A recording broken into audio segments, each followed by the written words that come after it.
அப்போ இந்த உலகம் முழுதும் இருக்கக்கூடிய மக்களுக்கு இரும்பை யாரு கொடுத்தா? இரும்புன்ற ஒரு உலோகம் இன்னைக்கு இல்லை அப்படின்னா உலோகம்ன்றது ஒன்னே கிடையாது. இரும்பு வர்றதுக்கு முன்னாடி மனித வாழ்க்கையில உலோக பயன்பாடுன்றது இத்தனோண்டு தான். இன்னைக்கு எல்லாமே உலோகம். இன்னைக்கு வந்து போக்குவரத்து வந்து உலோகம், கட்டுமானம் வந்து உலோகம், எல்லாமே நம்ம அன்றாட பயன்பாடு எல்லாமே உலோகமயமா மாறி இருக்குல்ல. இந்த வாழ்க்கை மனிதர்களுக்கு கொடுத்தது தமிழினம்.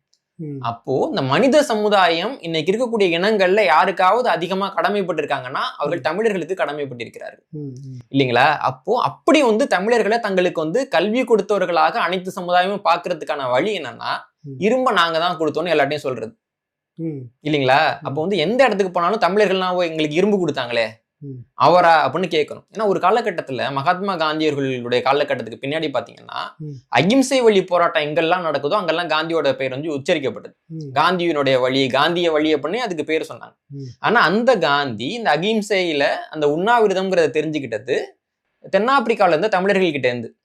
அப்ப அது வந்து தமிழர் வழின்னு தானே சொல்லப்பட்டிருக்கணும். அது வந்து காந்திய வழின்னு ஏன் சொல்றாங்க?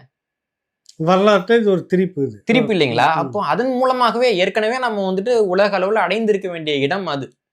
ஆனா நம்ம இழந்துட்டோம். இப்ப நமக்கு இன்னொரு வாய்ப்பு கிடைக்குது. இன்னைக்கு வந்து எல்லாரும் பயன்படுத்தி